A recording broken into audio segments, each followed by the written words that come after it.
Médico para todos.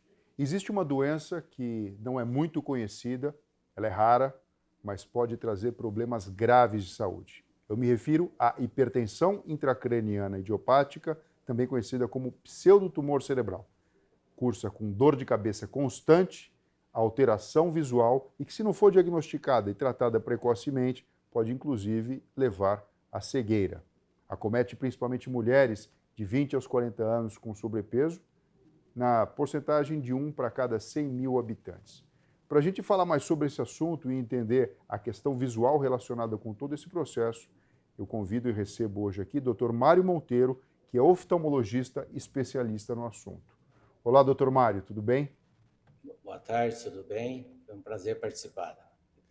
Dr. Mário, por favor, em relação à questão dos sintomas visuais, como que a hipertensão intracraniana idiopática acomete o paciente?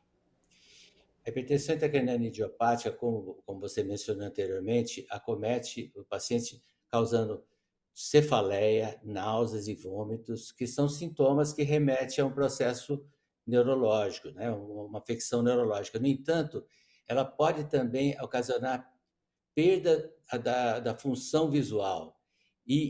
Em alguns pacientes, a cefaleia deixa de existir e a perda da função visual é o problema mais grave encontrado nessa afecção. Agora, Dr. Mário, existe alguns sinais e sintomas clássicos, como a gente acabou mencionando aqui, e exames subsidiários. Então, o paciente pode fazer uma tomografia de crânio, uma ressonância magnética de encéfalo, estudo da própria vascularização do cérebro, né, com angiografia, angiotomografia, angiorressonância, mas é a punção lombar com a manometria, a medida da pressão do sistema, que acaba selando o diagnóstico. Em relação à avaliação oftalmológica, como funciona esse processo diagnóstico e quais são os exames envolvidos? Muito importante essa noção. A cefaleia é uma afecção muito comum, e isso existe um diagnóstico diferencial muito extenso, mas quando o paciente apresenta por cefaleia e visão dupla, por exemplo, é um sinal importante de aumento da pressão intracraniana. Outro dado importante é que ele refere perda transitória, obscurecimentos da visão. E numa fase mais tardia, ele começa a perder a lateral da visão. Então é importante ficar atento para dor de cabeça associada à alteração visual, é um sinal de alerta para essa afecção. E como funciona o tratamento? Ele acaba envolvendo simplesmente orientações?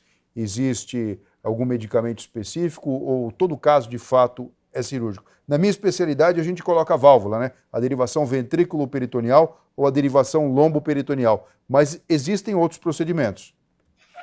Muito bem, Fernando. E antes disso, só lembrando que um sinal importante da afecção hipertensão intracraniana idiopática é o achado que a gente tem no fundo de olho do paciente.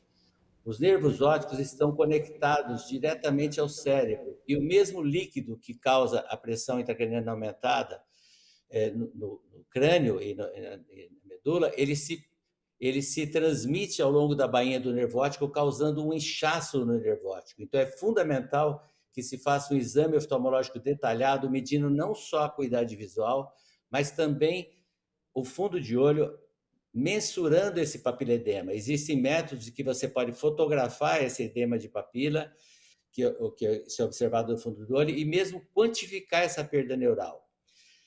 Feito estabelecido o diagnóstico, o tratamento nem sempre é cirúrgico. Muitos pacientes respondem ao tratamento clínico com dieta e com diuréticos que fazem baixar a pressão intracraniana. Mas é fundamental que ele monitore a função visual de forma muito cuidadosa. Não só com isso que eu falei, essas medidas do fundo do olho, essa fotografia e essa tomografia de coerência óptica, que é um método que você mensura esse edema de papila, mas também com avaliação da lateral da visão. Muitos desses pacientes têm perda da lateral da visão e eles não percebem isso com facilidade. Então, é fundamental que o exame oftalmológico seja completo e quantifique isso de forma adequada. Essa quantificação permite dados que possibilitam o médico seguir de forma adequada, saber se o paciente está caminhando bem com o tratamento clínico ou se ele precisa de um tratamento cirúrgico, em muitas das vezes, a colocação da válvula pelo neurocirurgião. Doutor Mário, existe um tipo de cirurgia oftalmológica que pode ser realizado também, além da cirurgia neurológica, como a gente falou aqui agora há pouco. Como é que isso funciona e todo paciente é candidato a esse procedimento? Excelente pergunta. Quando o paciente não responde bem ao tratamento clínico, como eu mencionei, existem as opções cirúrgicas. Existe a opção da colocação da válvula, como você falou, mas existe alguns pacientes em que o problema principal é apenas o visual, em que a dor de cabeça não é um problema relevante. O paciente se adapta àquele nível de pressão um pouco elevada. Então, existe uma forma, um procedimento cirúrgico que nós fazemos na bainha do nervo óptico, ou seja, na capa do nervo óptico, por onde aquele líquor se propaga, de tal forma a impedir que essa pressão intracraniana se transmita até o olho. Então, existe um procedimento chamado fenestração da bainha do nervo óptico, em que nós também podemos evitar a perda visual, mesmo sem fazer a colocação da válvula. É uma opção cirúrgica, especialmente para aqueles pacientes que o dado fundamental é a perda visual, não tanto a dor de cabeça. E, doutor Mário, essa perda visual existente nos pacientes portadores desse problema, ela é reversível? Existe algum ponto em que essa reversibilidade deixa de acontecer? E esse é um ponto extremamente importante. Infelizmente, essa perda visual, quando é de moderada a grave, ela não é reversível. Ela é reversível numa fase inicial. Então, é muito importante a detecção precoce e impedir essa progressão da perda visual.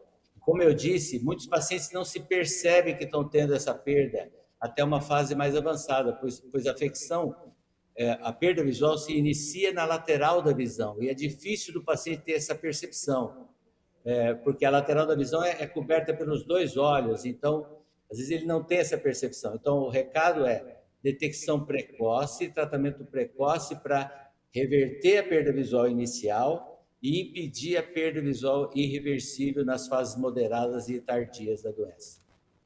Doutor Mário, eu quero agradecer a sua participação por ter trazido tantas informações importantes.